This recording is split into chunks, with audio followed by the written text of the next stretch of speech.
folks. Welcome to the Block 9 podcast with myself, Mike the Crazy Pilgrim. We also have with me tonight the Grumpy Loyal Andy, and also the Green Giant Carl Bernard. He's given himself a tag name now, one that he carried over from previous forums of Old with Argyle discussions. So welcome to you both.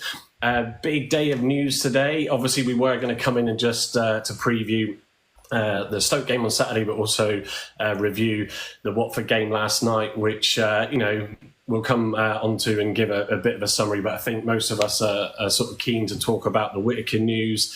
Discuss obviously, of course, as well from yesterday, Grimshaw and Obafemi, and also the Michael Baidoo, which is that signing that all of us want to get over the line, don't we, gents? So.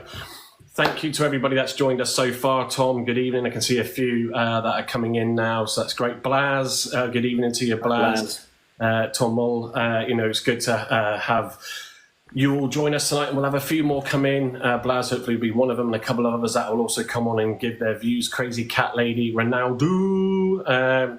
So evening to you all. So yeah, I'm going to start off with the post-match Watford game. I did watch it. I fortunately have Sky, so and all that money you pay, suddenly I now get the bonus this season of those games on the Sports Plus, which is great. Andy listened to it on the radio, and Carl was unfortunately, or maybe fortunately, working, so didn't get to.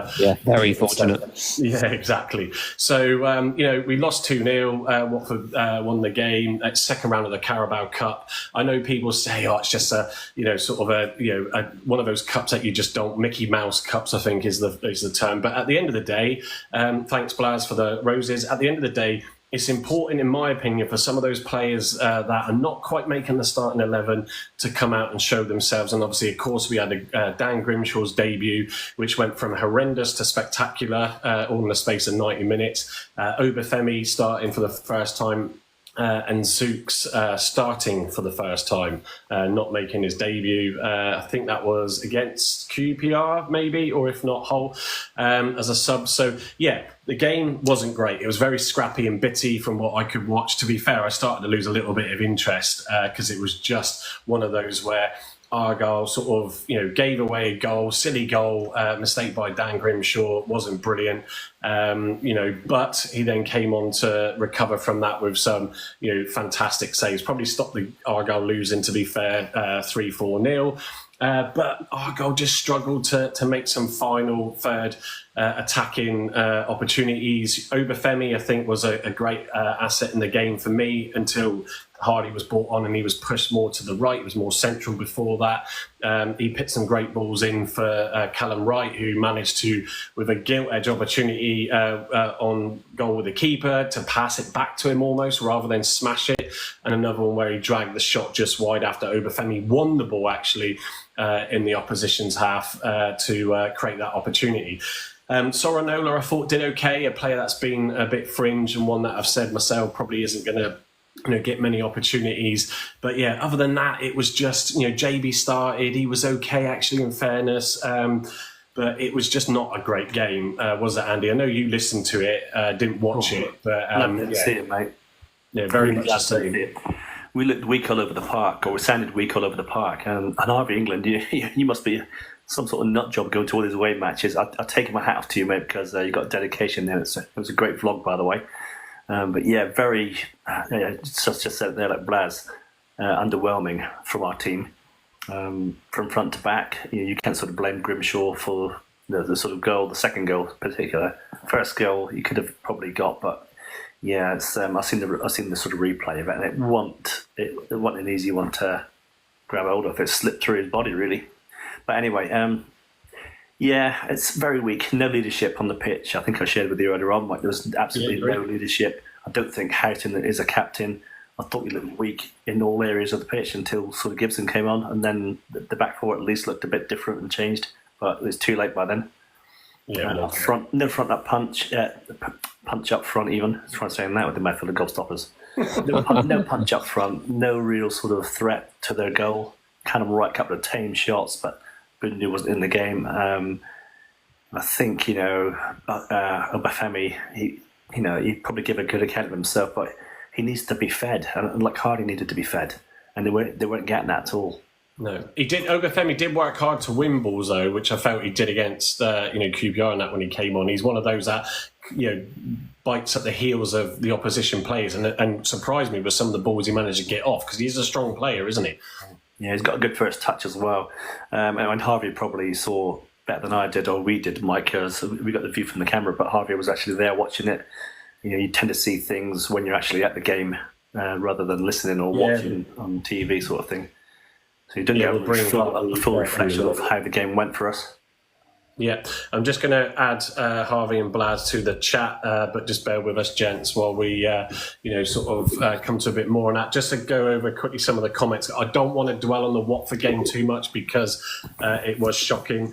Better was underwhelming. Blaz says, yeah, he absolutely was. A very long journey home for Harvey. Yeah, and there's...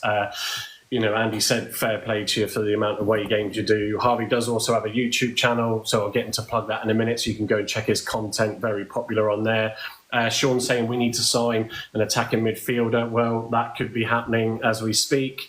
No reserve teams. Michael Baidoo from, I can't remember exactly where he played, but somewhere in Sweden. Michael Baidoo looking to break off Baidoo. So just Baidoo even, sorry. We'll come on to him a little bit when we talk about Whittaker and the transfers. So Marcus saying no reserve teams of the players that played against Watford have no game time. That was a point we discussed the other day, Marcus, wasn't it?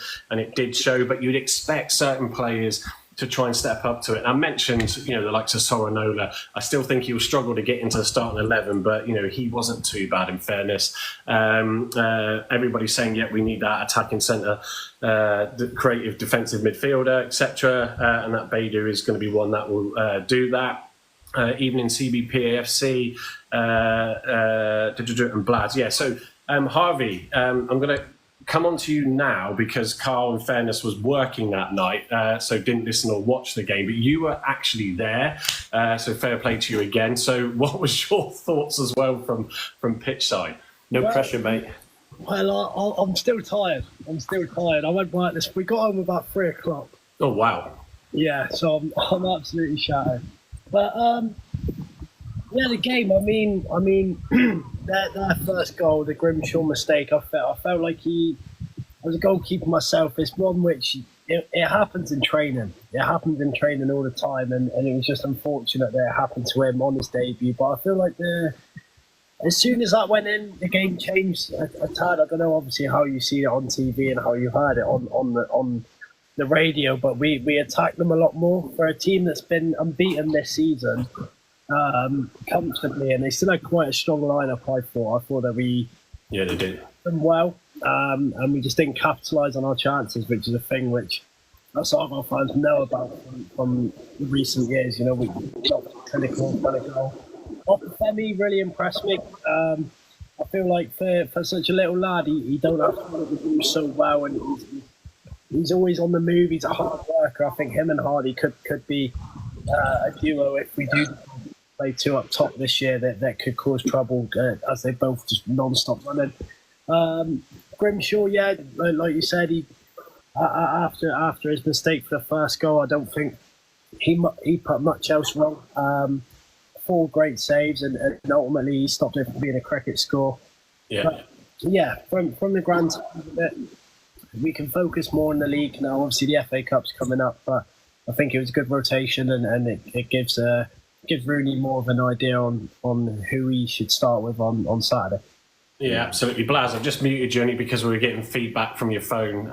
So while Harvey was speaking, so that's why I've just done that, just to sort of remove that for the minute. But yeah, Harvey, as a goalkeeper and myself, where I used to play in that position, it was a deft flick with a heel, which caught him by surprise. But he was almost sort of going down to sort of try and protect any sort of flick on, and it just went through that gap, didn't it? And you just thought to yourself, well, I'll tell you what, get it out the way now in the Carabao Cup, and then hopefully don't do that again. But there was some, when you consider sort of Hazard had to play a man of the match performance on Saturday, and then suddenly Grimshaw comes in and pulls off some equally spectacular saves. They were impressive, weren't they? Yeah, 100%. I do think myself Hazard keeps the spot for Saturday, and I do think Grimshaw's got a lot to prove to himself to be able to take it off Hazard. But yeah, like I said, it's one of them which you see it in training all the time. Like obviously, anyone who's a goalkeeper knows that happens. If you're training twice a week, that'll happen at least in both sessions, at least once. But for it to actually happen in a game, I don't think you see it too much. I don't think, I think the only noticeable keeper that comes to mind that's done something like that in a game is Joe Lumley, who did plenty of that a good couple of years back. But yeah, he after it went in, all he could do was redeem himself, and that's what he did. He could have let that take his mentality. He could have went, but no. I thought like he showed himself as a class keeper, and he showed that he's going to be coming here to take that number one. But for me, I do feel like Hazard stays on. I think, I agree. I agree with you. I'll throw this one out to Blas next. I don't know if he watched the game, but one of the big things that impressed me as well was once he settled into the game, his distribution was quick. He was trying to get the balls out. Argyle had nothing in the final third. It was really poor again, which you sort of said is a worry. And it is only a Carabao Cup game, but we need to really deal and sort that out, and hopefully we can do that with some of these signings. But Blas, did you watch the game? Did you just listen to it? What did you think of Grimshaw and the rest of the match? Except for the mistake, I felt like it was quite good. Yeah. Very confident with the ball at his feet, though. Practically as good as the ball with the ball at his feet as Cooper's was. Yeah, I think that's where I think it might be a difficult decision. And I noticed PL, you've requested Freddie to come into the chat. We will invite a few others on in a minute. We're just going to get some initial topics ticked off. But yeah, I think that's where if Rooney feels against Stoke that he needs that distribution to be there, that's where it's going to be a difficult. It's a tough one to drop Hazard after that man of the match. But at the end of the day, you got to decide on what you feel's right for the team. I think Shuey's going to know about obviously Hazard. He won't know too much about Grimshaw, to be fair. So do we play Grimshaw on Saturday just against Stoke, because they smashed 5 last night against I don't know if it was a sort of weakened Middlesbrough side or not, but it's still 5 goals away from home, so that's a bit concerning. Yeah, well, it's a positive one for them, isn't it? Carl, just to bring you in now, you've been patiently waiting, what's your thoughts on the Hazard and Grimshaw, situation for Rooney? I think, like Harvey said, you've got to continue with Hazard on Saturday. I think dropping him after the game of his life at QPR, probably the best game he's played for us since he joined, I think would completely demoralise him and shot all his confidence. So no, I think you've got to stick with Hazard for the time being. And obviously Grimshaw's got to bide his time. Obviously he did no harm last night. I think the first goal of Watford was, I don't think he could have done much better. I mean, it's quite. You might have not seen it. I mean, it came off like a heel of a Watford player. Yeah, so it was definitely one of those. It wasn't like a massive mistake, I don't think. I think it was just unlucky, and he certainly made up for it after that with the 4 or 5 world-class saves he made. But no, I think you've got to continue with Hazard after the QPR game. Yeah, no, totally agree. Just going to quickly read out some more comments. Alex Head, even Alex saying final third we lacked an attacking 8 to 10 split with defence over the top balls. Just going to keep scrolling. Grimshaw for me, his distribution is key. That's from Dan Taxi. Even in those that have just joined us as well. Also, Alex is saying start the high press like the first half against Hull. And at home, we absolutely should be starting on the front foot. Mark is saying, can Callum Wright actually shoot the shots he has with both his legs tied together? And Callum Wright, though, I must admit, last night really disappointed me when, he had 2 brilliant efforts, the second one was definitely better than the first. But when we've seen Wayne in the same situation and he strikes the ball and you think, like, did you just have a massive drain of energy when you went and hit that ball because it was just soft? And I think. He also looked, I was sort of saying this earlier when I was chatting to a couple of people that are in here, he looked tired, like his face was red. It looked like he was, absolutely shattered. Come towards the end of the game, which most players are, don't get me wrong. But, I just sort of, for me, I think on a player that's on 9-10 grand a week, when we need to sign players and deal with the budget constraints that we got, I think he's one that could potentially go out. Interesting, though, Wayne wasn't in the squad, so could be one that is on his way out. Ipswich Town. Sorry, go on. He's on international duty, isn't he? He's away with New Zealand at the minute. Yeah. Is that definitely correct, though? Because someone pointed out on Twitter that seemed a bit too early for any internationals. No, I thought he was away in America somewhere. I might be wrong there. I know he's been called up, but yeah, I didn't think it was now. The international break's not until next week. So no, someone did say it was him, and there was another player that they had a slight little knocks. Actually, not remembering. All right, so Steve just confirmed that. Steve Argyle's just confirmed that. There we go. Yeah. Thanks, Steve. So brilliant. Thanks, yeah. Catching up on these comments. Plymouth Argyle edits evening. He started off bad in goal last night. Might be we got better. Yeah, he did get. He was brilliant, to be fair. So a couple of those saves, maybe even better than Hazard's on Saturday. So sort of moving. I suppose now it's a good time to move on from the Watford game, because at the end of the day, the important ones for us are obviously the league games with Stoke coming up. But before we get there, let's discuss the Whittaker situation, the transfer situation. Obviously, big news coming out from Fabrizio Romano, if I've got his name right, stating that Burnley have put in a deal for table an offer for Whittaker. And there's sort of mixed views coming out on what that might have been. Some saying it's a season-long loan with an option to buy if they go up, which would be like, why would you even consider that? I mean, as someone said on Twitter, do they take us for fools? Probably, because, try your luck. I always say that, you don't know if you don't ask, but definitely wouldn't be going for that deal. And then there's all the questions about valuation. I gave my views on that earlier, but yeah, in terms of, sort of the news about Whittaker, Carl, I'm going to come to you on this one. What's your thoughts? Is he going to go? Is he going to stay? Where are we at with Whittaker?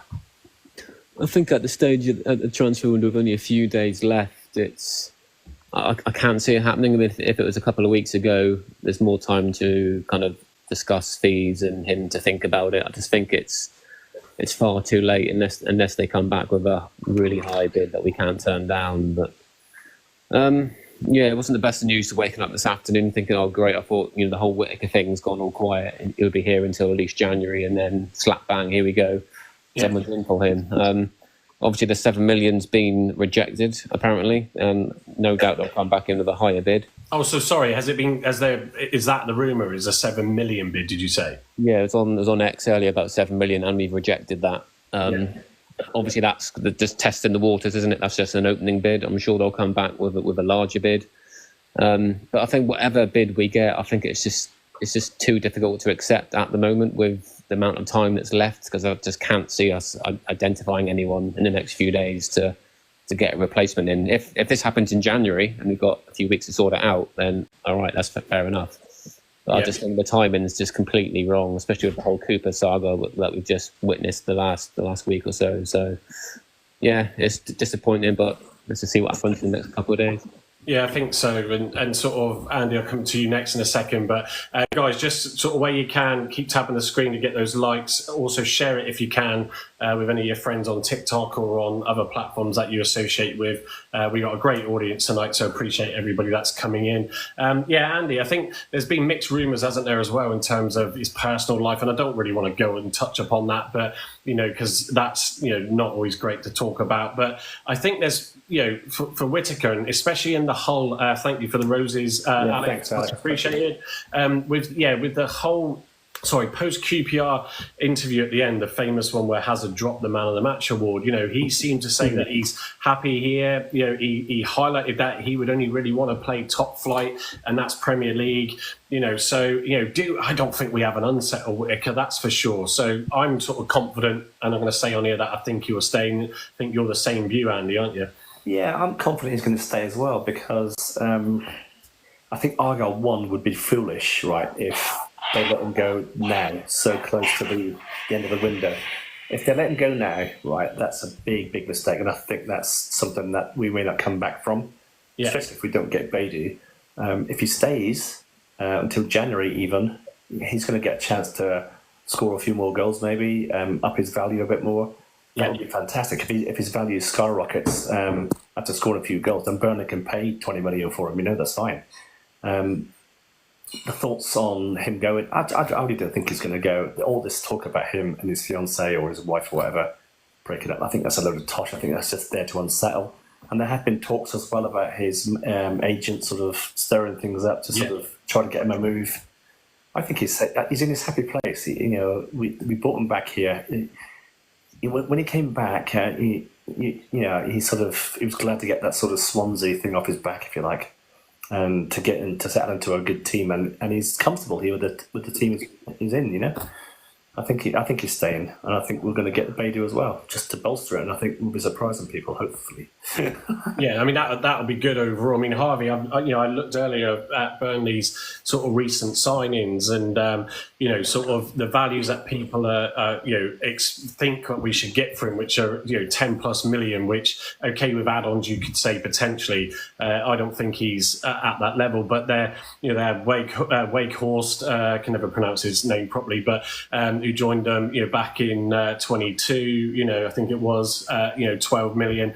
They signed another player on the summer of last year that was on around 12 million quid. Two defenders, or actually two goalkeepers, in the summer, for 5 and 8 million respectfully. So if they're going to sign Whittaker at the value that people are trying to suggest, 10 to 15 million quid, that would almost be not their record. Well, their record is 15 million a few years ago. But what do you reckon? Is he really worth the hype and the values that people are putting on him?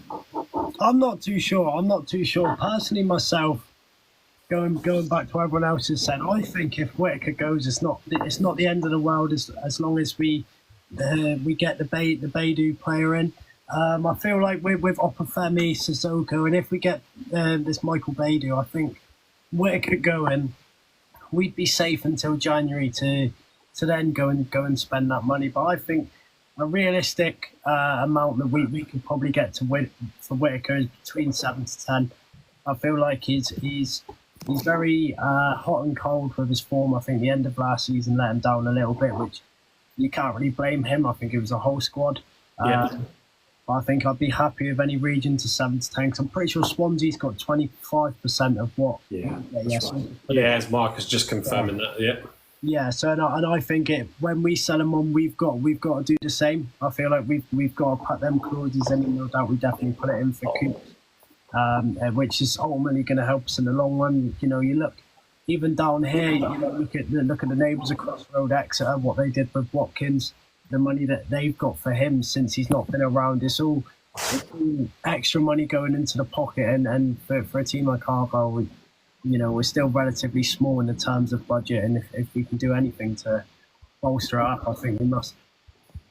Yeah, absolutely. I think I sort of said on another Bod's Twitter feed, sort of 6 to 10 million quid, because I just think his second half of that season, sort of didn't help the situation. The last two games, his work rate has been fantastic off the ball. He's still, as I said the other day, not quite, getting through those defenders like he used to. And that shot, was out of, a misplaced pass by himself and frustration, and, turned into a wonder goal, which was great. But I think he's super happy here. He has said that money isn't the be all and end all, but of course, if a club comes in, but at Burnley, big budgets, lots of players, is he also equally going to easily get regular games? And that's going to be important for him too. So, Blaz, what's your thoughts on the Whittaker situation? Do you think he's staying or going, mate? Stan. Yeah, I think he's going to stay, but if he does, he might go in January or next summer. Yeah, I agree. I think he's still got, is it 3 and a bit years left of his contract or whatever it is? So there's still good value in that, and all the grief that the club, that some of the fans, especially on X, give Simon Hallett and stuff, that's one where they did do a good deal on. So, you're going to win some and lose some, aren't you? I've seen some people online saying that's good for us to show some backbone by declining by rejecting Burnley's offer. When probably 10 or so years ago, we would have accepted it. Nothing like that. Yeah, and I think they're right to. It's when it creeps up to that 10 million sort of marker, which I don't think it will. I think they might go towards the 8 or 9, but then they might just say, in reality, do you know what? We think we can get a better player out there. And I mean that with the greatest respect to Whittaker. So I'd rather he stay. Let's maximise him and see if he can turn on like he did last summer. I think if this potential Baidoo signing comes off, and I did note someone in the comments say, he's not played in this league yet, ever played in an English league, so don't get too excited. But I think people are wanting that creative player, and the guy has got some good stats, which I'll read out in a minute. I think we need to kick Lennon out, mate, because he's been a bit derogatory towards Blas. Lennon, wind it in, mate, or just get out of the room, please. Yeah, exactly. Just going back to Whittaker, you sort of touched on it earlier on in sort of WhatsApp chat about when Obafemi came down. Was he going to be part of a deal with Whittaker and money? We don't know. So we're all sort of assuming stuff. So maybe that's part of it. Maybe he's going to be a part of our future, Obafemi, and Whittaker will go to Burnley. But we don't know. It's all assumption at the moment. Yeah, it is. Yeah, look, and Evening Plym Sunny, Evening Flying Mushroom. That's a great name. There's some great ones in here. Keep liking and sharing. I'll just do a little, sort of plug about what we do. So I'm Mike on the Crazy Pilgrim. I've got on with me tonight Andy, the Grumpy Loyal, and Carl Bernard, the Green Giant. Ho, ho, ho. And also as guests with us tonight, and hopefully regulars to this podcast, Harvey and Blas. But as the Block9 podcast, we have other channels across X, across YouTube, across podcasts, all major podcast platforms. Just look up the Block9 podcast. All of them across the majors are at Block9 podcast. So we record this, download it, and we share it up for those that like to watch it, who follow us on X, so that we engage with a lot and yet can't come on to TikTok, because not everybody's on TikTok, but this is the platform, as I just approved that comment, that we like to trial it with. And we've got a great audience tonight, so much appreciated. Harvey, just quickly, do you want to plug your channel as well on YouTube while I'm doing that? So it's just my name, Harvey England. I go to all the games. I'm mad enough. I went yesterday, so I'm going to try to do all the games this year, home and away, and see how it goes. But I do vlogs on all the games. I like to get people involved. Just Harvey England. Depraved of sleep. I'm absolutely shot now. But I can testify to that. Harvey's channel is a great channel, as is the Janas on Tour channel. Yeah. So follow the Janas on Tour as well. But Harvey, you got some great content there, mate, and well done for getting to the games, mate. Appreciate it. Thank you. So so look, I think the other side to the sort of transfer, and it will be good to if we've all got time to discuss, the transfer window for Argyle so far. But just on Michael Baidoo, the one that is creating some excitement out there at the moment. He's a Ghanaian midfielder currently playing for IF Elfsborg in the Swedish I can't even pronounce the second word league. So he has been impressive during his 2024 season, 5 goals and 22 appearances, 4 assists, minutes played 1,342, because you needed to know that. Pass accuracy, which is important, 84%, with 422 successful passes. Dribbles, all that sort of stuff, defensive contribution, so he's good at doing that as well, which is what we want, to support back where players can. 1 red card, no yellows, where we seem to like collecting red cards at the moment. Shooting accuracy, 55% with 12 shots on target, from 22%, but he is known for his versatility in midfield, contributing both offensively and defensively. And yes, that is care of ChatGPT. So thank you for that. The wonderful world of AI. So, what would Mike do without AI? Well, you see, I've got to look and sound like I know what I'm talking about, right, gents? That's why I've got all you on here, you see, to back that up. So, Carl, what's your thoughts on Michael Baidoo? Harvey's got all the information there. I was going to say, to be fair, it's better than mine. Isn't me match notes for a game? Always. That's impressive, but knowing that you do that, Harvey, then that's what I'll bring you on for to do, because I love the fact that you've got a notepad and that looks proper. So, Carl, give your thoughts on Bailey. Yeah, he sounds just the type of player we need. Obviously, his stats are good. I still think playing in the Swedish top flight is at a decent level. Obviously, we're not going to have a chance of getting Azaz back at this stage, and there's not really any rumours about anybody else attacking wise that we're linked to, apart from the Leeds guy, Geldhart, which again I wouldn't be too grumpy at. I think he's a decent striker, and he can also play as a number 10. So there's also that option as well, but that could be a potential loan. So I hope we get this over the line with this Baidoo, because he does look like someone that we're really lacking at the moment. Just looking at his YouTube reels and his clips, he looks powerful, he looks quick, he's got an eye for a goal, his passing range looks pretty decent from the looks of it. And there's quite a few teams interested, so if we can pull this over the line, obviously there's talk of £2 to £3 million, which obviously is going to break our transfer record.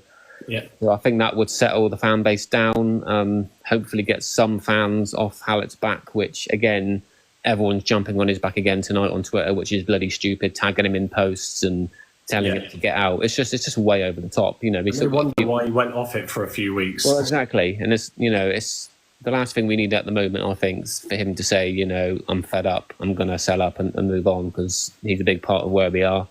Yes, the investment's taken a bit longer to get over the line. I'm sure we'll get there. We just got to get the right people in. So I think if we can get this player over the line for a decent fee, I think that would shut some of the haters up. Yeah, definitely. I mean, Big Will, evening to you, has asked the question, what do we reckon the fee is? As you can see, Harvey's put it in there as well to you, Big Will. But yeah, about 2.5 to 3 million.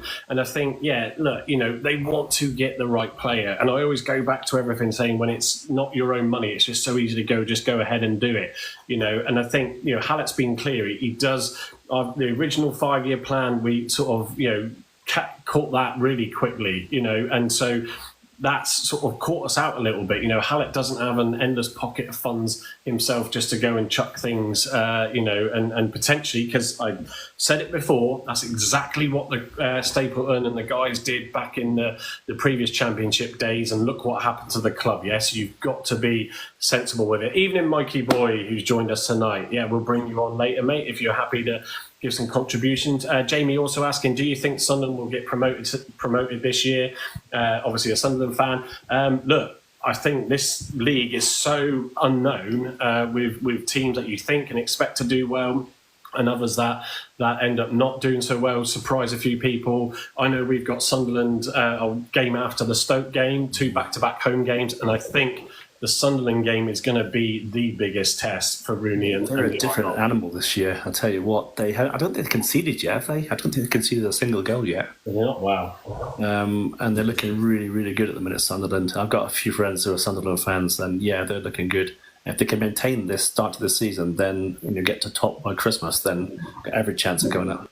But they've just lost Jack Clark, haven't they, to Ipswich? That's a massive, massive loss. If they can keep Bellingham, who's some player, obviously not as good as his brother, but they've made a really strong start. The manager seems to be hitting the ground running with them. And they've got the fan base as well, haven't they? Of course, the fan base. 40,000, 50,000 games. It's fantastic. I think it's a little bit too early to tell, though. I think it is. For me, I don't look really at the table till about December time, because last year, you see it. Wednesday was rock bottom, about 10 points adrift. Birmingham were in the top 6, flying, and how the season ended. Even Preston were top for quite some time, weren't they? Yes. Yeah. So Preston have turned it around as well, haven't they? They've hit some form now. Since Lowe's left. Well, they got that first win under their new manager, didn't they? So so that I wouldn't call it form just yet, but Andy, that it's all going to help, isn't it? Driving forward. Thank you everybody for the likes. We are up to 5,000 likes. I'm sure. Thank you for the gifts as well, guys. The gifts are there. We've had some good gifts coming in. You don't feel obliged, but gifts do help. Small little contributions. There's a lot of effort and time that goes into getting these things up and running. And like I like to talk a lot, and so does Andy. He's addicted to his lives now, and you can follow him at the Grumpy Loyal. And Carl is gradually trying to grow his own TikTok account. Slowly getting there. Slowly getting there. Exactly. That's what it's all about. And there's Blaz in with the roses again. Blaz. So I'm just looking at the scores on the Carabao Cup round 2. Ipswich, who were winning, are now losing against Wimbledon away 2-1. Wow! So my dad and my cousins are going to be absolutely livid. So goes to show, doesn't it? Yeah, exactly. What else have we got going on? Wolves 2, Burnley 0. AFC Wimbledon. Are we just on They did Whittaker. Cardiff 3, Southampton 3. Wow, what a game that is.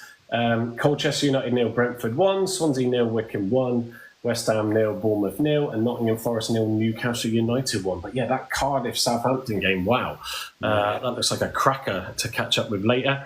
Blas, I don't know if I've asked you yet on Baidoo and any other transfers that you think you might have heard about. But yeah, what do you think on Baidoo? Haven't heard much about him, but it looks like he could be a very good signing from what I've seen about how the club doesn't want to let him go.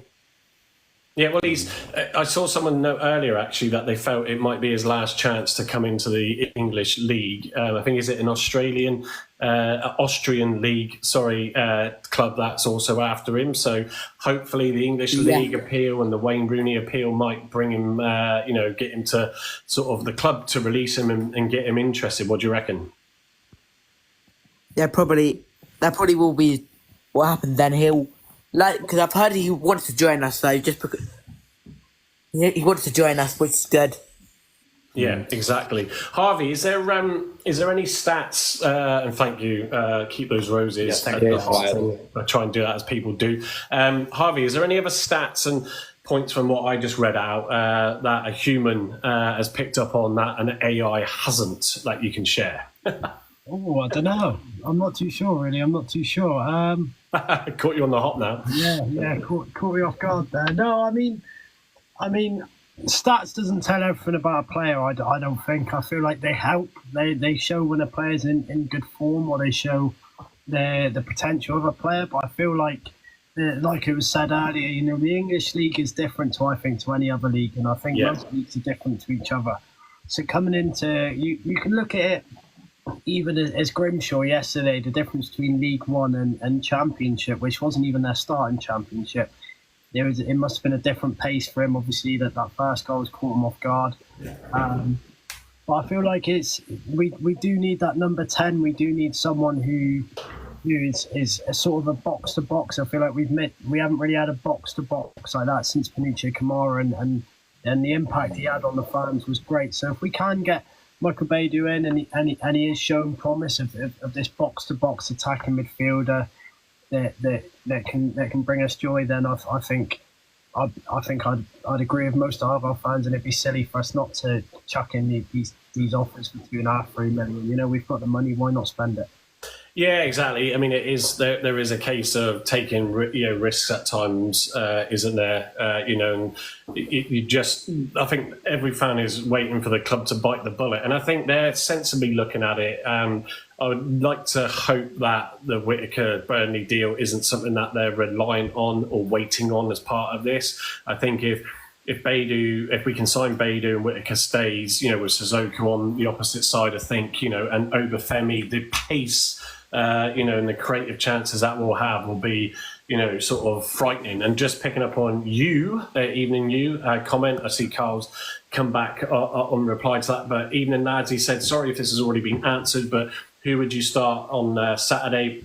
Obafemi or Hardy, and I think depending on if this Baidoo starts or not, if he does, or doesn't, I think Obafemi is going to start for me. Harvey, who would you choose and why for your striker up front, or would you put them both on together? I was about to say it might be a cop out, but I'd possibly play both. I feel like when Obafemi came on against QPR on Saturday, he did drift towards the right hand side, I believe. Well, it was either one of the wings. He did drift towards there. So whether or not we could capitalise on possibly having Hardy as the number 9 in front, and possibly Obafemi out wide, and see how that goes. But I think if I had to pick one, I'd probably pick Obafemi, only because Hardy off the bench, I think is work rate off the bench. You bring him on with half an hour to go, and that he's gonna cause some trouble for the defence.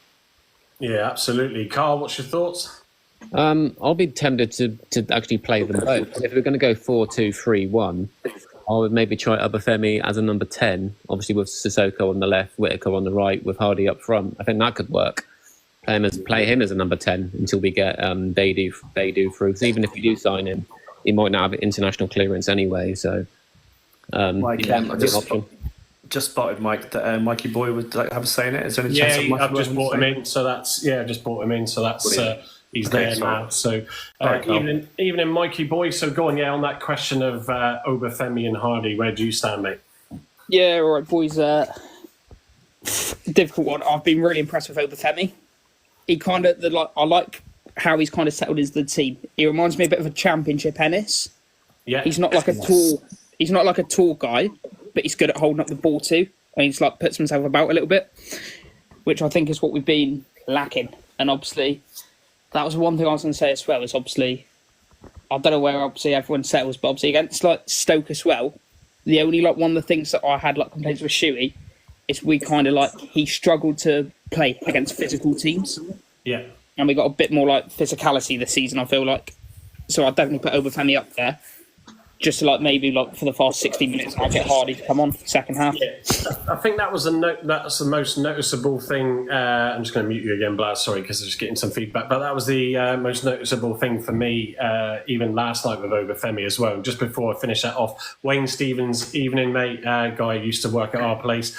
Hope you're well. Thank you for the gift, and I hope you're enjoying your new job. Also an Argyle fan, I believe. So come on, you Greens. But yeah, Obafemi's work rate, hunting players down. I mean, he won, and this was not a weak Watford side last night, but he won balls off players that you suddenly went, wow, that like he got that from nothing.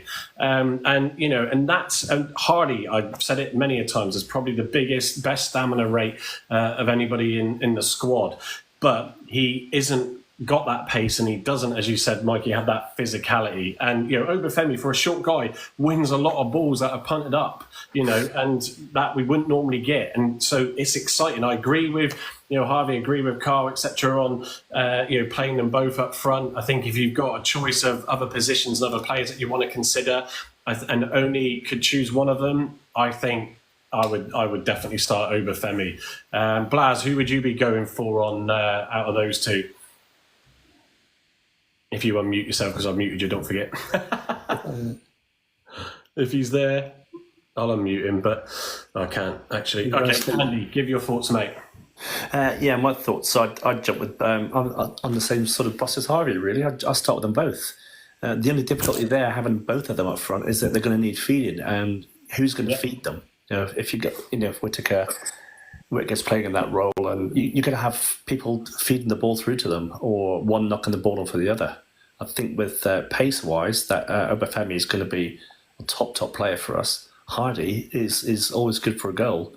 Yeah. And there was a comment from Jason Ewar asking, saying that we should sell Hardy. Well, I don't know, should we? He's going to bag us about 10, 15 goals maybe a season. You wouldn't, and an impact, sort of coming on as well. I don't like to make that sound disrespectful to Hardy because he's done a lot for the club as well. But he's a confidence player, isn't he? He's very much a confidence player, and he will get goals for you if he gets fed. Yeah, absolutely. It's like a typical goat. He's got to be fed, to sort of make an impact. You've got to keep feeding him those hot dogs. Yeah, give him those hot dogs. Harvey's hot dogs. I forgot about that. Harvey, you also have one of your fans in here, Tyler. Evening, Tyler. Love your vlogs, Harvey, as he said in the comments there. So give him a thumbs up. Thank you for the likes. Ooh, we're up to, if my eyesight's correct, 8.7 thousand. Wow. Thank you, everybody, for that.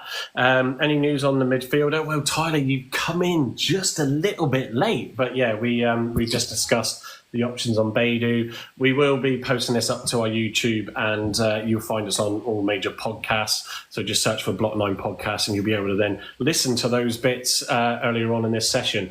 Archie, good evening. Yeah, we're doing well, mate. Thank you very much. Plim Sunny, Harvey, I saw you ages ago at Farm Foods. You was wearing a blue jacket. Now, this is the weird thing, and Harvey, I'm sure you've experienced this with the amount of followers you have on YouTube. But yeah, when people sort of stop you and say hello, I've had it 2 or 3 times now, which is really nice, but it's sort of a little bit like strange as well when you first experience it. Yeah. Andy, when you're out in those woods, you might get someone jump out from the bushes and say hello to you. Well, they do. Yeah. They stalk me. I do. And to be fair, still to this day, now, I always speak to my dad about it. He says I should be used to it. I'm still starstruck by it. It's like when people message me saying, I just saw you, and it's sort of like, well, I'm just off, I'm just off. Like, people always come up, have a chat with me and whatnot. If you see me in form, here's me blue jacket on, come say hello. I don't want. I'm a friendly boy. I'm just an Argyle fan. I've known Harvey for a few years, Harvey, haven't I? Yeah. We've got history, mate. Yeah. But he's a good lad. Go and say hello to him. Yeah, it takes sort of people feel that sometimes these creating content like this, or certainly with Harvey and doing the YouTube stuff and getting it all prepped. He was pretty quick. That evening coming back from the QPR game, Carl and I went on a little bit earlier because we had to jiggle things around because of my situation. But yeah, we want to bring people like Harvey in, because people that go to the games, and anybody else, who just wants to come on that goes to a game, to give a pitch side view. Obviously more so away games, because most of us should be at home games, but different positions on the stadium at home always gives different views. So which is always good and welcome to see. Archie is saying, what's that? Heading down to the presser tomorrow, hoping for an update on Baidoo and Wits. Okay, so that'll be interesting then. And also, actually, Marcus put it on about them playing their Europa Cup game. It'll be is that tomorrow or Friday night? But it'll be interesting to see if he's then in the squad, if he's not announced before then. So that'll be something to watch out for as well. So and as just picking up, Mike. Sorry, jumping in. Harvey, did Whittaker travel last night with the team? Was he on the bench? I didn't. He did. Yeah, he did travel. I'm pretty sure I did see him at full time. He was one of the first to come over and clap the fans. I'm pretty sure, but he didn't come on. And when he was clapping the fans, he had his full tracksuit on. So I don't know whether he was. I think he was on the subs. I'm just trying to look it up if I can. I'm just wondering whether they're keeping him for Saturday or whether he is actually off to Burnley. I'm hoping it's not the latter. I'm hoping they're just keeping him for Saturday, and that we're just gonna, take it easy on him and let him sort of be at full strength on Saturday. Yeah, I'm going to try and, unless someone's put in the comments while I'm trying to look, I am going to try and just check that now. Just bear with me quickly. So we'll keep on chatting, guys. Just to let you know that I'm starting a new thing on here, TikTok as well. It's going to be called the Championship Chat. And it's going to be all the Championship clubs welcome to come in and talk about their club. So we can get a bit of profile about them. We can sort of get some profile out to them. So if you want to join me for that, that's going to go live soon. That was a nice little surprise there, Andy. So championship discussions. Yeah, no, fair play. We shall... I won't be quite in the realms of Harvey, but, I'll get in there. Yeah, Harvey's got the knack of doing some great stuff, great vlogging. For me, it's just all about coming on and chatting. The likes, the followers, the gifts, etc. is all just a nice little bonus that people are prepared to listen to us waffle on. Whittaker was on the sub bench, so that was fine. Someone said about it, maybe we didn't bring him on for that reason. Nah, there was just no need to. He brought Sissoko on. Sissoko actually really struggled when he came on as well. Too many tricks and got knocked off the ball as a result of it. Marcus, Thursday night is when they play, so that'll be interesting then to monitor that tomorrow evening. And Blaz confirmed he was on the bench. Plymouth Sonny, he was definitely on the bench as well. Charlie Craft, evening. I don't think he'll go unless Burnley offer an actual deal and not a loan deal. Yeah, that whole loan to buy, absolute rubbish. Crazy. Thanks for the follow, Archie. Richard, good evening, Richard, as he says hello to us. And Blaz just sharing all the roses, etc. Much appreciated.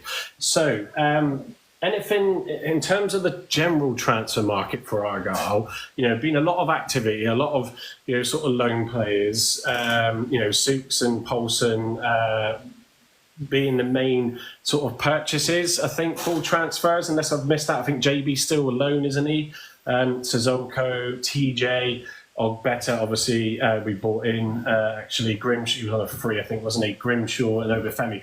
TJ. Now, obviously, after the whole game, a lot of players suffered a little bit there, and I believe TJ also got a knock.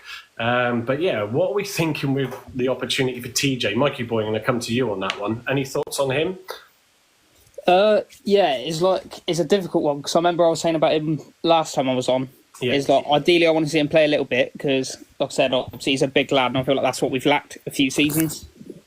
Is like a big man just to put the ball into, and it's changes the game a little bit. Like when you've got players like a bit like last season when we were lacking goals, obviously all you were relying on was like Whittaker or Saz to cut in and have a shot. Whereas if you got something like that, it's like in the last seconds, especially as well, which I didn't know last night, which is also beneficial, is like Soups has a long throw. So if you are in like the 90th minute where you're lacking a point, if you got Soups on the pitch with a long throw and someone like TJ in the middle, you got a bit more of a chance to like create something. Yeah, I think but I'd at least put him on the bench, like if he is available anytime soon. But obviously, you don't want to rush him back either. No, because he's got a physical presence, he's got height, but he just one of those where you're like, need to see more from him, really. Carl, what are your thoughts on TJ? Well, we don't really know why he's absent. Obviously, Rooney says he's got a knock, but he was meant to be fit for the whole game and wasn't. Then he wasn't involved against Watford. So if he's not available again on Saturday, it's going to open up the door to surely it's not just a knock, because there's been a few rumours about a little bus stop or he didn't take too well to being subbed at Wednesday. So, yeah, we'll see what happens. But it's a shame because I thought he looked pretty decent in pre-season. He looks big, strong, looks quite quick, scored a couple of decent goals, didn't he, in pre-season, especially against Cheltenham. Yeah. And like Mikey Boy said, there's something that we kind of lacked really since Cosgrove left. And I thought Cosgrove was a decent player for us in League One. That's why I think Obafemi Carl will bring that strength. Yeah, when we had to go long, obviously Cosgrove was quite tall as well. Obafemi's smaller. With the pace, but if we have to go long, he's your perfect man. So, yeah, let's see what happens if he's in the squad on Saturday. If he's not, then I think a few questions will be asked to Rooney again to say why he's not involved. Yeah, well, Marcus has just said the same. I've heard he's fallen out with Rooney, which is a bit strange because I think wasn't he also one of the players that was excited by the fact that coming to play for Rooney? Well, he was the one that said in his interview that he came here because of Rooney. So yeah, there you go. So maybe I guess it's all rumour, guys, isn't it? And there's also rumour going around that he sort of arrives late for training and all that sort of stuff. Yeah, you just don't know what to believe these days. Do you believe that sort of stuff and add fuel to the fire, sort of thing, or do you? Think that he's injured. Okay, he might be injured. Yeah, and look, at the end of the day, the signs, when I watched him in the Torquay friendly, he didn't win that many balls in the air or control with first touches very well. Again, and that was a bitty game because of all the incidents. But yeah, it's one. Sort of add a side note to this that we're only a few games in. It's still early for a number of these players, but. I'm going to go on, to the one that is, creating all the hype still. And I felt last night, Harvey, that, when he did come on, he did struggle a little bit. But Sissoko, he did all the footwork again last night without getting much end product on it. But yeah, Sissoko, an exciting talent, Argyle's next big player, although alone, obviously. Yeah, I've been very impressed with him, and I feel like his sort of spark and his flair, it's reminded me of the days of like Lemiras. Obviously, you can sort of compare it as Whittaker. Whittaker is our carry back then, and Sissoko's our Lemiras type thing. I feel like them two together could definitely, as the season goes on, give them a little bit more time to find each other's strengths, and we could have a really dangerous two wide players there. Again, like you said, his trickery, his skills, 9 times out of 10 it works. But last night, possibly it was a case of when he come on, it was possibly a case of that he ran out of steam himself. He sort of thought, he's doing it and whatnot, and when it doesn't work, it might be a confidence blower. You don't know, but all I'm hoping is that for Saturday he's back on it with a bang and tearing Stoke apart. Yeah, absolutely. I'm just going to switch grid layouts because we've got a few people that are in the queue wanting to join and come in. Andy, I'll just come back to you though on Sissoko. I'm not going to go for every player with everybody because we'll be here all night. But on Sissoko, I think he's going to turn it on for Argyle, isn't he? I think he's a very exciting player. He's sometimes a bit of a headless chicken, but he forgets to take the ball back. He's got the skill, he's got the quick feet, he's got the pace. He's an exciting player. Like Harvey said, he reminds me of sort of Lemiras, that Carey era. When Carey, there's a clip of Carey sort of turning the defender inside out and putting him on his backside. And yeah, great. So I think he's that sort of player, isn't he? He's got that sort of ability to do that and take players on. His contribution to the game is is exciting, but there's just times when he just needs to remember to take the ball with him and not to do too many fancy things and just get it moving. Yeah, I think Marcus has just put in as well about him. He's liking the partnership developing between him and Mumba. I think that's key. If you can have that sort of defender and winger sort of working well together, overlapping, covering each other off. Sort of don't really see Sissoko as really doing much helping back defending. That's not really him. But yeah, that's I've seen signs of that. I do agree with Marcus. Mumba's definitely starting to mature a bit again. Isn't he, in these last couple of games? That was to you, Andy, but... Oh, sorry, mate. I was asleep there. I was reading the comment down there. That's all right. Who you bet on better? Yeah, Mumba and... Mumba, I think he ventures too far forward from what I like him. Yeah, but that's what do you not want him to do that, though, in partnership with Sissoko? If you think of... the famous one I remember is Norris and Connolly. I used to love the way those two used to link up with each other. Always sticks in my memory. Yeah, I like Mumba. I love Mumba. I'd rather he play sort of further up and have Galloway at left back, say, and then having Mumba just in front of him sort of to run the wings together. So I think those two together can make a good connection there. Yeah, and then just Blaz, if you're still there, Sissoko, still exciting you? Yeah. Very promising on the ball. Just last night felt like he was doing too much trickery without much reward. Yeah, absolutely correct. Carl, Plymouth Sonny has requested, so I have got a couple others that are in there waiting. So I'm just going to, I'll add Sonny in. Change the number of spots. Yeah, I can add some more. Also going to bring in. Celebrity Squares, isn't it? Yeah, it's all getting And very Minecraft. It's what? Sorry, Minecraft of all these squares. Minecraft. Anyway, Toby's gone on a bit of a spam fest there. So Yeah, Toby, I think jog off on the road, he's mate. Back to you at 38. He's buffering. Yeah, I'll just block him out. So, Plymouth Sonny, go on, give us your thoughts on anything Argyle. I'll open it up to you generally, mate. Is he there? Didn't want to. No. Archie, your views, mate. Archie, if you're in there, evening, mate. What have you got to say? Evening, lads. How are we? Yeah, good, mate. Thank you. Good. I think it's quite weirdly. I know there's obviously that complete meltdown on Twitter earlier, but I think it's quite a good time to be an Argyle fan at the moment in general. I mean, there's a lot of things to be positive about. I mean, first of all, recruitment-wise, there's been a lot of talk on social saying we've not got in the right players. We've had so much time to bring in, and we've not spent money, but.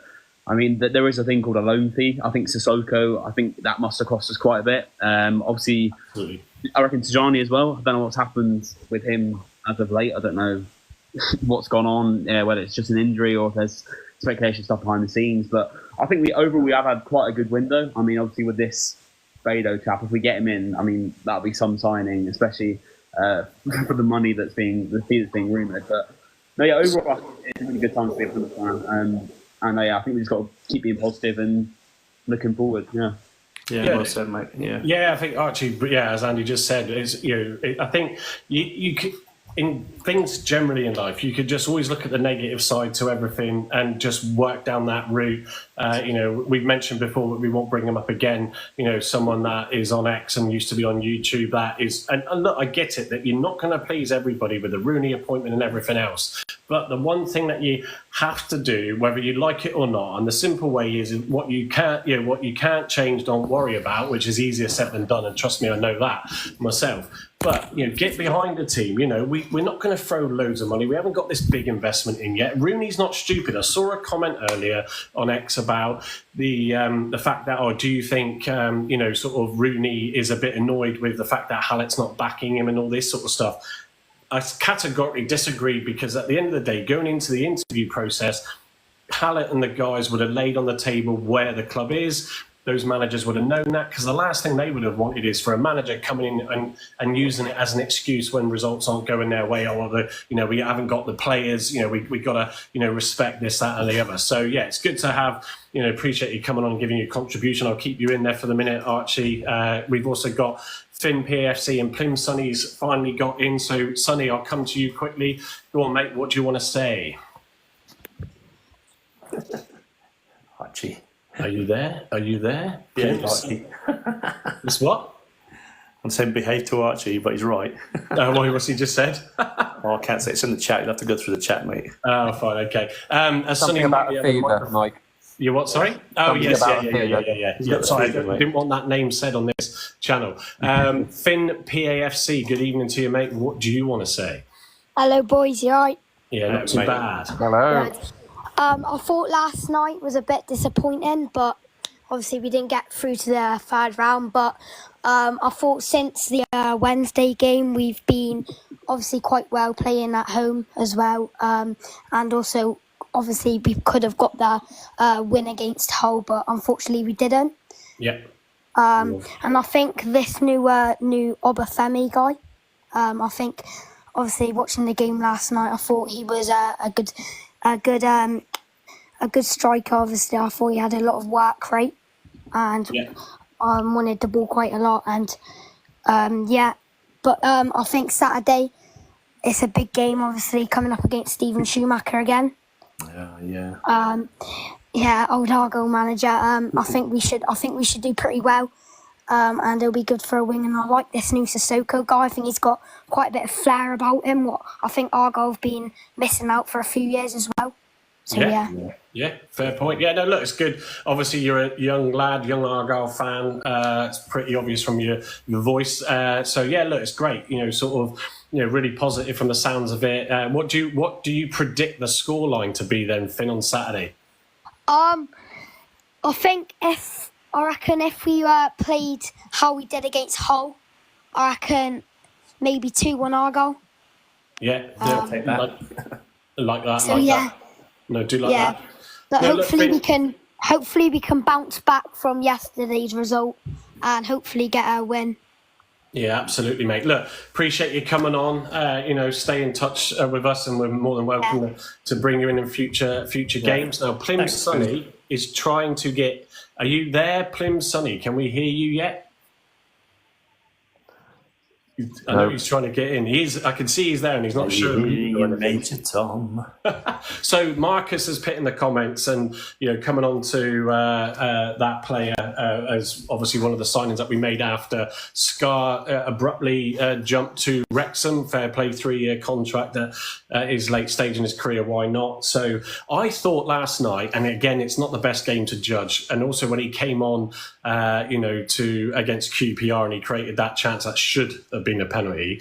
I think he looks good. I know, Andy, I think you said you think him and Gibson should start on Saturday. I would still stick with Galloway, I think, and Gibson. But yeah, what's your thoughts on him then, Andy? No, I like Schuch, and someone's already mentioned as well about his long throw. He has got long throw in him. I think he used it last night. I think did he use it against QPR as well? He has got long throw, definitely. So there's a threat there. Would you have a back five? Could you include him in a back five? I don't know. It's 2 wing backs. Galloway's a wing back or Mumba's a wing back. It's difficult because I'd have him in the side, definitely. Yeah. But who do you drop? So you don't want to drop Galloway. I think Galloway's been doing all right. Do you drop Mumba? No, him and Gibson are two right-footed players, aren't they? But they did perfectly fine against QPR. Harvey, what are you thinking in terms of Souks, and should he get a start on Saturday? I feel like he's been very promising. I feel like it's a player which it's always, I think, a bit of a risk bringing him in. As I personally myself, I didn't read too much on him, but I feel like he's impressed me. I feel like a long throw is definitely something which teams can score goals from in the course of the season. I feel like you've seen it in the past where people mind fog. You see it where teams will put it out for a corner instead of a throw in because of it. I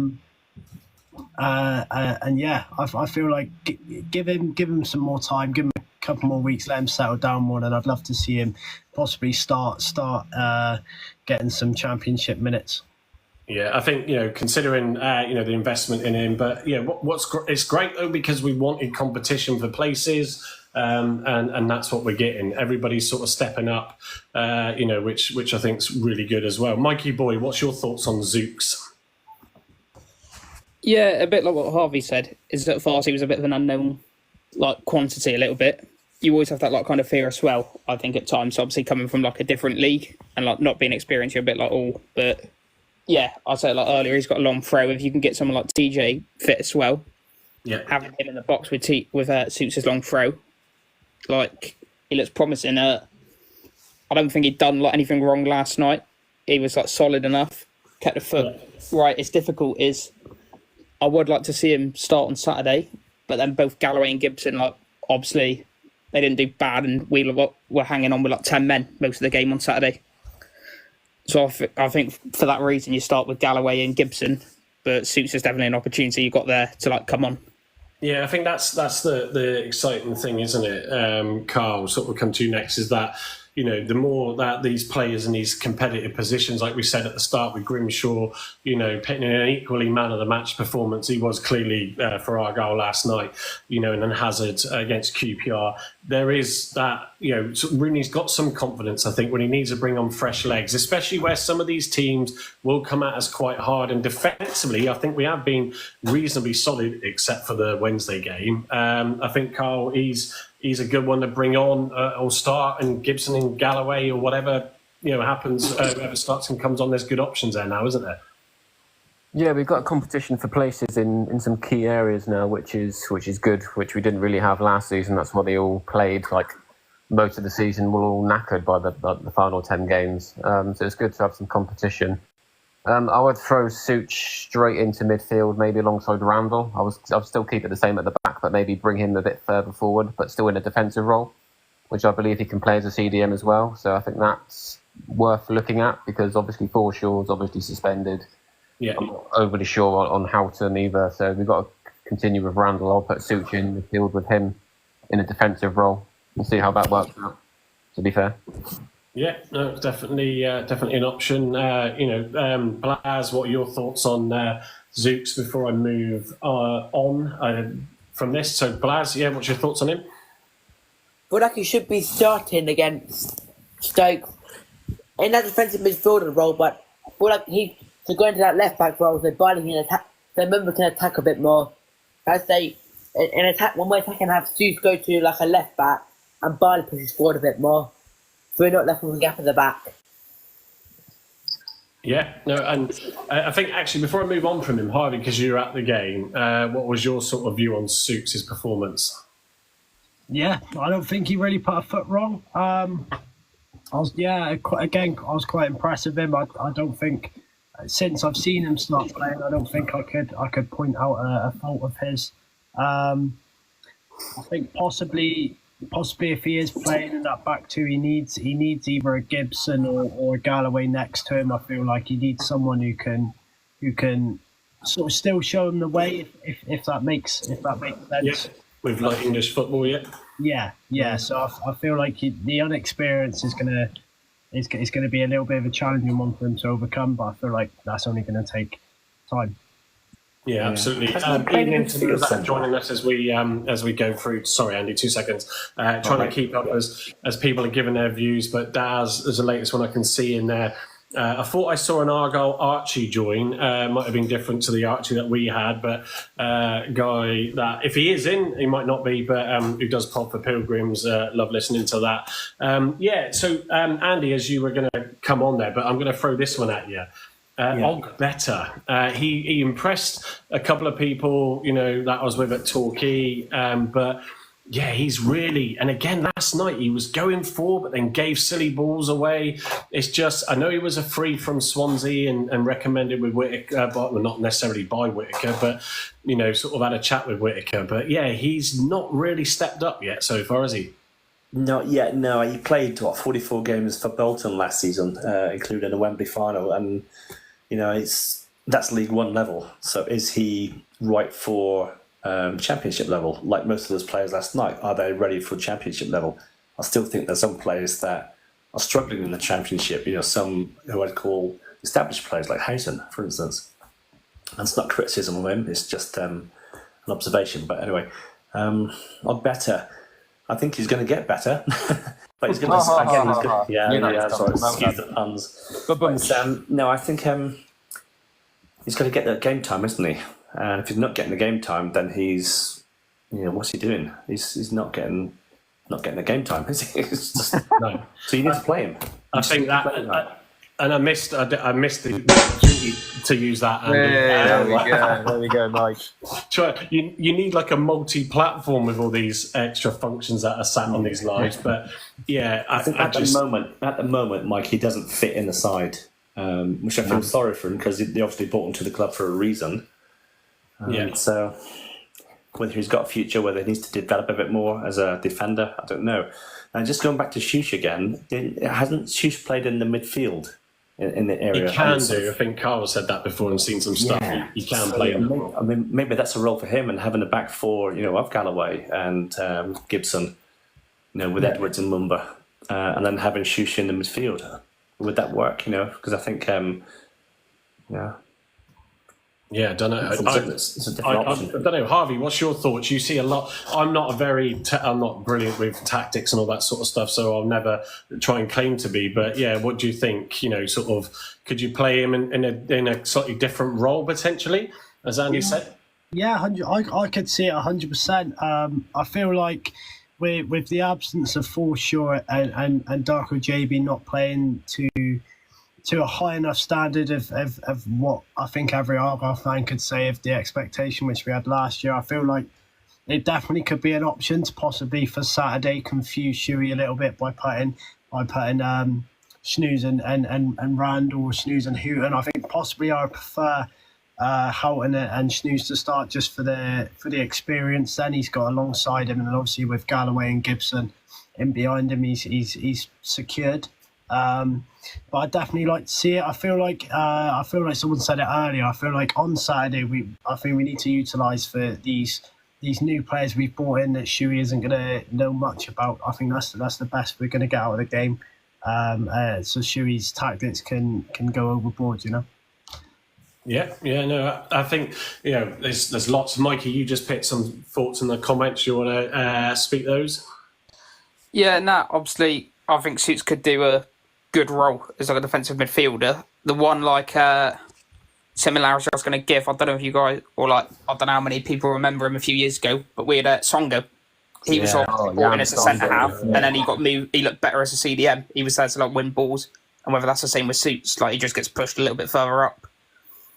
Yeah, no, all good thoughts. I'm going to come on to the last player that we haven't mentioned yet, because he's almost forgotten since the first game against Wednesday, which you wanted to forget about every player, but Poulsen.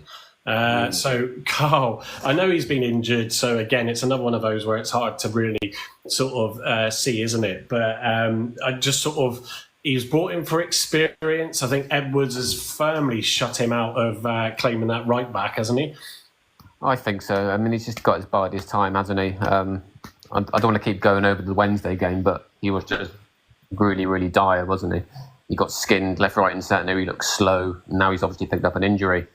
So he's going to have to bide his time because there's no way Edwards is losing that position for the time being unless he's lacking fitness due to playing all these games. We'll have to see in a few weeks' time. But yeah, it's difficult. And obviously going back to Ogbetter as well, I don't see where he's going to fit in. Like Andy said, he needs minutes, but at the same time, we've got stronger starters than him. So it's a really strange signing. And obviously we got warned with a Bolton fan saying he wasn't the best and he was quite poor, which is hard to believe as well. If you're playing 44 times in League One in a decent Bolton side, he's obviously got some quality.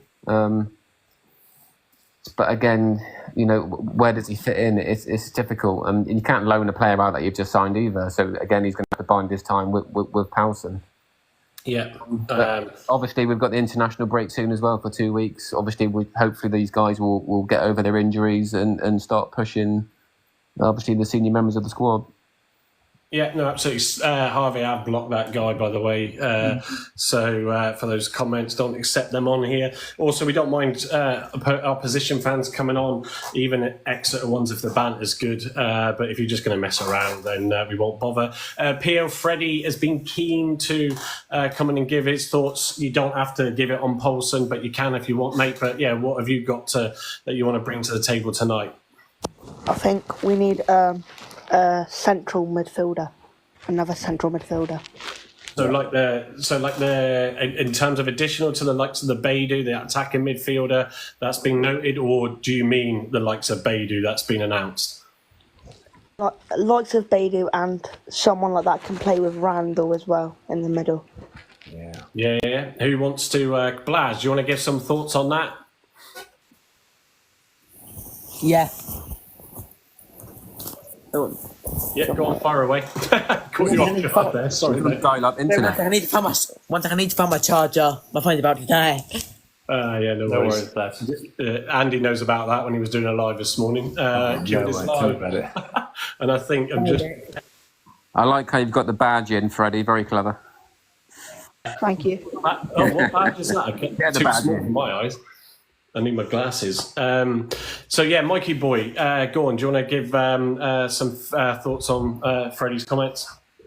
Yeah, it's just obviously, I agree with him. We could do like a central midfield. It was like a little bit like what you were saying earlier, Mike, yourself, just about how the club's run a little bit. As I was out with my mates on Saturday and we were talking about it, and we were just saying about how forward we come. Like I remember when obviously I first started going Argyle, like back then. It's like when I first got my season ticket, and I used to I used to ball boy the club, so I used to know like a little bit of in details. But it's like when we used to have these players like when we used to have these players like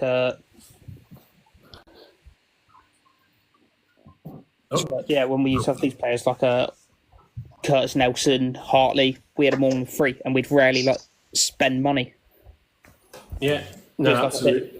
It's like I remember like one of our first signings I seen us play was Nathan Blissett for like £13,000, and obviously like Whittaker for like £1 million compared to Blissett is a bit of a step up. It's all context. It's all context, isn't it? At the end of the day, with stuff, you know, we get excited about £1 million signings, and other clubs in this championship, and to a degree, rightly so, from their stature, would just be like, "What? We don't spend anything below." 2 million. So, Andy, just to point out to you, I have just used a flare for achieving the next stage. So, flare, for those that don't know, means it will expose us and the concurrent viewers are shooting up. So, thank you to everybody that is suddenly coming in. Johnny, Ty, Joan. We're talking about Plymouth Argyle and football in general. If you are a football fan, if not, you can sit there and listen to half a dozen blokes talk about it. Steve Argyle at Marcus, I'd take him if we didn't get anyone else in there. I'm just going to see what that's about. Marcus saying, what's happened with Divine? He looked good as a CDM. Yeah, Divine's come up a few times. Even Cundall's come up a few times in recent chats. Philippe, I can see, wants to come in as well. I have brought Harry in. So, Harry, what evening, mate? Good to see you. What do you want to bring to the table tonight? I've been checking on Twitter all day, and it's been a weird day, to be honest. Yeah, absolutely. Go on. What's your thoughts? I don't know about the Whittaker thing, but I've seen you rejected it, but I don't know. I don't know how Anything to else? say the other attacking his name, but yeah. I don't know his name, but he sounds good. Apparently we're getting him for like 2 million or something. The Baidoo, yeah, you're right. The sort of Twitter seemed to explode this afternoon, didn't it? With a well-known journalist for a good player. Yeah, bringing out a breaking news. Well, that's the point. Just going back to Burnley, they signed 2 goalkeepers, to build up that 3 or 4 keepers they've got for £5 and £8 million, just to have the depth in goalkeeping. For those that aren't Argyle fans that are in with us tonight, we my God, we haven't even breached more than £1 million for our biggest transfer. It just puts so many things into context, doesn't it, Andy?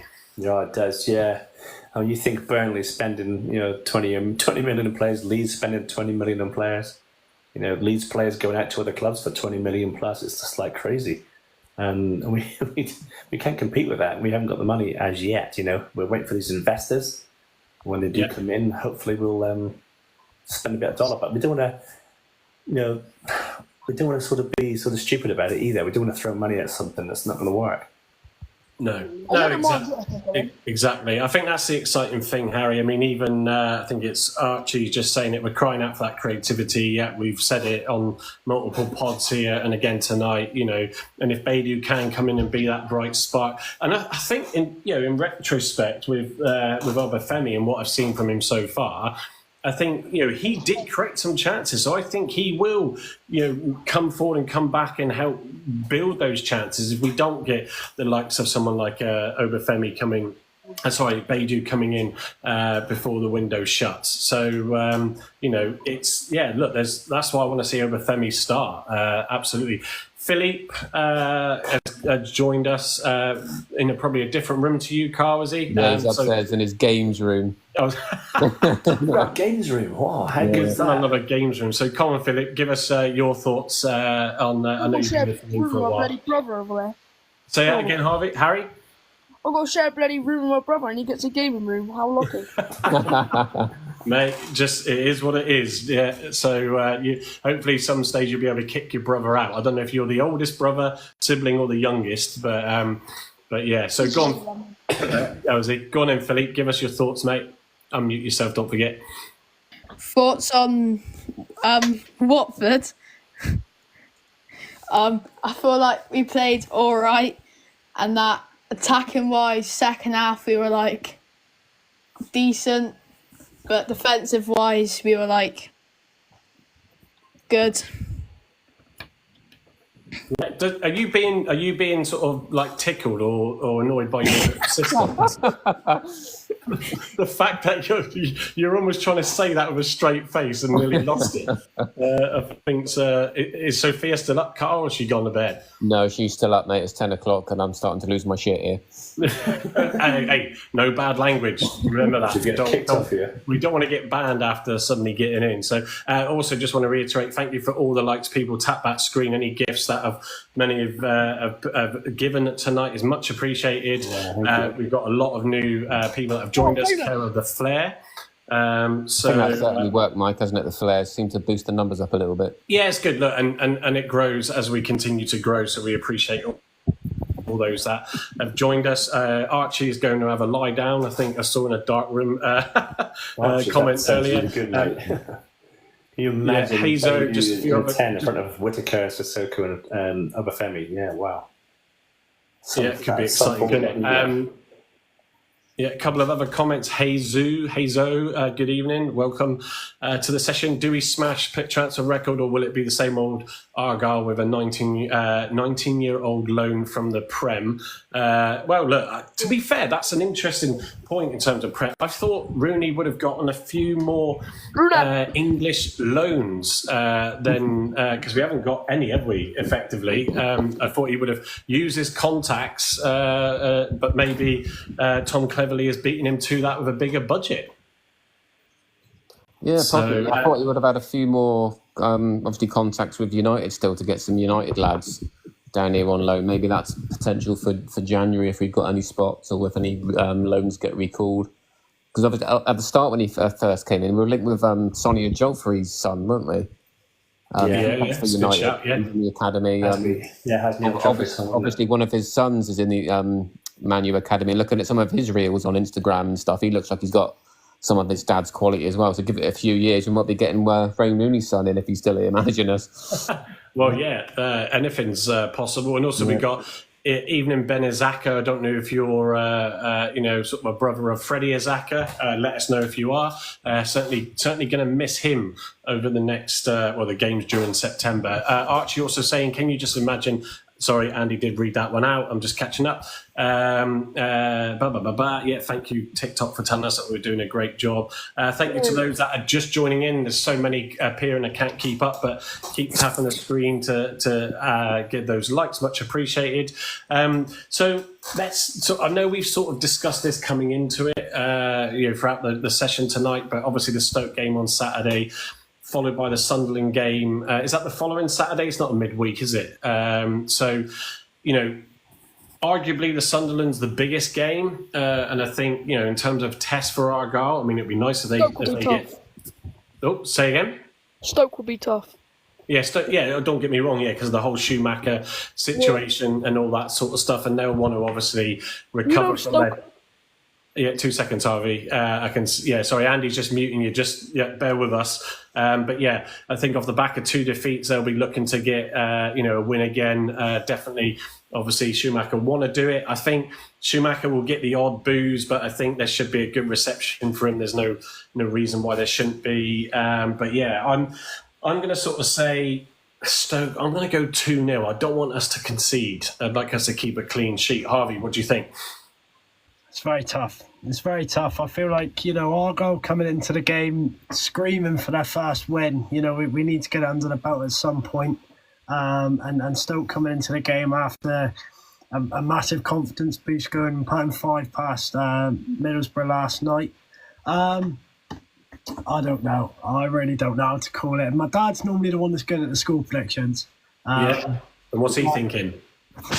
Again, it's on the day. It's on the day. I feel like if Argyle turn up, I feel like at home park we could beat most teams. We've shown it last year. We beat Leicester at home park. So if we, if the atmosphere is there, like we know it's going to be, and the players are up for it, I feel like we take a point with Stoke's confidence flying. But if we do get that 3 points, then that shows we got to kick on to that going on forward. Yeah, no, don't disagree. Just looking at the comments, Chippy DLT66TC. There's a name and a half. That's a mouthful. 2-1 to Argyle. Marcus, I hope Stoke scored all their goal allowance against Borough yesterday. Borough must have put out a really young side, because that was quite incredible. I thought it was a 5-0 at half time, but they kicked off earlier. So it wasn't. Danny also, I think it was saying about the red card, no malice in it from Azaka, no Forshaw, obviously just silly, as he also noted, which is a shame, because I know not everybody's a fan of Forshaw, but I think he does a lot more than people realise. Andy, what are you thinking, your score predictions for Stoke? Another tough one.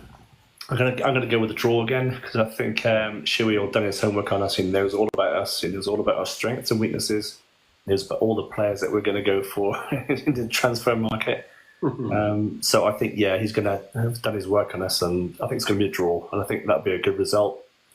I want us to win, of course, but I just think point each there. Yeah, no, absolutely. I think the other side to it is. Carl, coming on to you for your score prediction, but I think Rooney, this is a good test for Rooney because of it being Schumacher, an old Argyle manager. The mental game, can he, Shuey sort of knows a little bit about the squad, or a fair bit about the squad and stuff, but, I think for the team, it'll be great to get that first win and those 3 points, not concede a goal ideally, do it also confidently as well and dominate. But for Rooney, I think that's a really big sort of win for him if he can get that his first win anyway. But also against Schumacher, I think would be really good. My fear is if he suddenly gets outthought by Schumacher and it turns a bit sort of a disaster of a game. I still won't be too concerned because it's still early. But Carl, what do you reckon? I think we need to get our first win off our backs on Saturday. I think the longer it goes on, the longer the fan base are going to be, kind of critical over the whole Rooney saga thing with him coming in. So I think we need to get that win off our chests. With obviously another tough game against Sunderland, and then we got the international break. So we really do need to get that win before we have that international break, just to settle everyone down, get some points on the board, and kind of stay up with the pack. Because if we keep drawing, we're going to be, I wouldn't say cut adrift. It's too early to say that, but we don't want to be down there for long periods of time. No, we need to. I mean, I won't be disappointed with a draw. I think that would still be a decent enough result. But I think we do need to kick on now and get that first home win in the league. And I think we've got the quality to do it. Obviously, if Whittaker stays, that's going to be an added bonus. If we get in that Baidoo again, that's going to be an added bonus. I think we've got enough quality to beat Stoke. Obviously, Stoke have had a decent result in midweek and scored plenty of goals. But I think in the league they've been kind of poor so far, so hopefully we can take the game to them and get one over Shuey and get our first win. Yeah, you'd almost sort of say that for both teams. It's probably a good time to play each other because of the sort of situations, for sure. I mean, Mikey boy, what are you going with in terms of your predictions for the Stoke game? Tough one. I'm going to go with head says 1-1, heart says 1-0. But it's going to be tough. I just hope, regardless, due to whoever wants to give him a good reputation or bad, I just hope the players don't show too much respect. Yeah, absolutely. Have the mental game. You still got to go and win. Shake his hand in that after the game, but you want to go and beat him. He's just another manager at the end of the day. Yeah, well, exactly. Yeah, it's that it is what it is. Obviously, I just checked myself because I wasn't 100% sure. But yeah, that international break is after that Stoke game, isn't it? As Carl was just saying. So, good to get that result. And a couple of people in the comments should be agreeing with that. Absolutely. Archie noting the run after that is going to be incredibly tough. If I just go back to my iPad on that, so we've got after that, then we do obviously play Sunderland. West Brom away, Luton, who obviously haven't started very well either. That's the September sort of fixtures, so some interesting games. And I think hopefully, Harvey, absolutely desperately want that win. And I think if we can get that, and then it settles things a little bit, and hopefully within that international break, Rooney can just start to tie up some loose ends, that we may still see again on Saturday. Yeah, 100%. I think the international break is it can always go one or two ways for teams. It can or either sort them out, get them together, get the squad bouncing, going back into it, or it can ruin momentum. And I think for us, if we get that first win, especially at home against Stoke on Saturday, and then we've got that little break to regroup and to get ourselves back together, because obviously, like we've just said, it's a very tough run. I think our easiest game then doesn't come till about midway October with Cardiff away, and we don't know what position they're going to be in by that time. They could well possibly have got themselves on a good little run of form, but I don't think there's any easy games in the Championship. I think anyone can beat anyone, and it's about who wants it more on a day, and it could possibly well be a smash and grab. I was saying to a couple of lads on the coach yesterday, Burnley being on a Tuesday night, they're obviously flying. They're most likely going to be flying when we do play them after the international break. But yeah, 1st of October. Us playing them on that Tuesday night, who says we can't go give them a tough game and go get a point up there? It's one of them. We just got to be up there and ready for it. Yeah, off the back after the Luton game, obviously another team that come down from the Prem, so it's definitely gonna be an interesting one. And also, just because Marcus has put it in, and actually I didn't bring it up in the transfer discussions, but while you're still giving some thoughts, Harvey, in terms of those players that are going out on loan, I've got to think Wayne, and I've got to think Wright. Is got to be up there with those potentials that could go out. He has noted, hasn't he, that a couple may go out on loan as a result, or even go. Yeah. I feel like we've heard talks of Lincoln coming in for Wright, and I think I heard it was around £400,000. In which you look here, we got Wright on a free, and he served the club quite well. But I do worry that if we don't bring in this Michael Baidoo or another number 10 replacement, Wright could be crucial come towards the season. When it comes to Wayne, I'd be more happy just to see him off. I think it was a right idea bringing him in, but I don't think he's the right player for the club. I think he would suit a lower club, possibly in the League One or High League Two, and to build his confidence. I feel like he hasn't had the game time down there to establish himself as a Plymouth Argyle starter or a player which gets regular minutes. Yeah, no, definitely. It'll be interesting. And Marcus has also mentioned about Saxon Early, who's disappeared off the radar as well. Blaz, what are you thinking, mate? Score line and that for Saturday? I'm saying 2-0. Yeah, fair enough. Yeah, I want to go 2-0 because I want to keep that clean sheet. So I think that's... It's going to be 2-0, 1-0 or 2-0. Yeah, fair enough. Yeah, no, like I said, if we can keep a clean sheet and get a win, I think will be a lift for everybody. P.O. Freddie, who's still in with us on the chat, bring you back in, mate. What do you think on your predictions for Saturday? I think it'll be 2-1, but Argyle, but I think the goal will come very late. Yeah, okay. Yeah, fair enough. We do like a little bit of a tense ending to games. Not. And I'm going to make a bold statement that Baidoo will come on and score. Yeah, I think there's more potential in Baidoo. I really want to see us eat that out of him. Again, it could be more of an impact sub, as you're just suggesting could be the case there. Evening to those that are joining us as well as we go along. We're coming right to the end of the show now, an hour and 40 odd minutes in. So, been a really, really good session. And Philly, what do you think your scoreline predictions will be for Saturday? I think it'll be 2-1 to Argyle. And could I say something about Obafemi, please? Yeah, go on. The past few games he's been promising as a 10 position, and in training, if he works on his passing, it'll be one of the best in the league.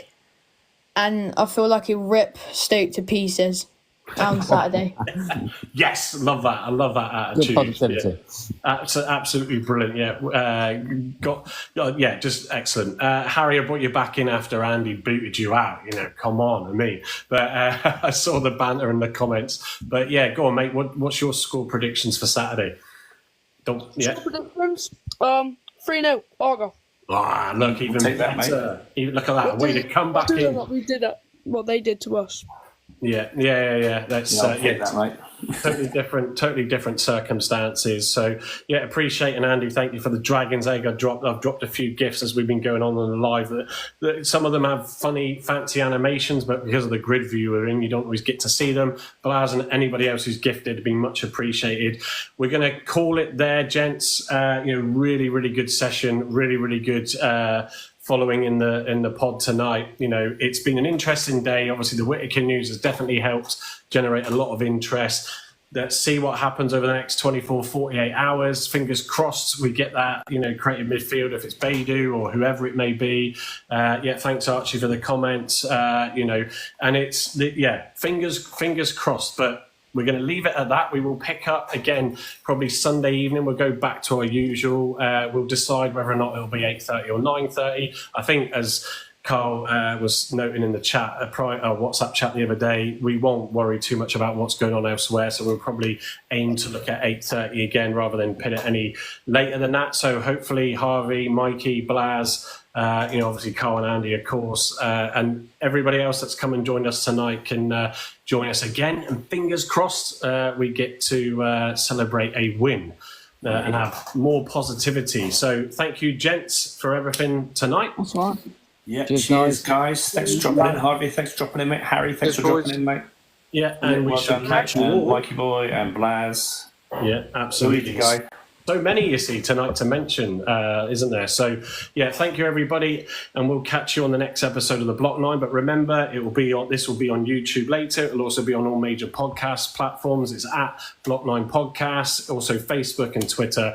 So please come and like and share, and also check it out, the guys that have joined us tonight, and equally give them a follow as well. It'll be much appreciated. But other than that, we're signing off. So come on for the win, and Green Army. Go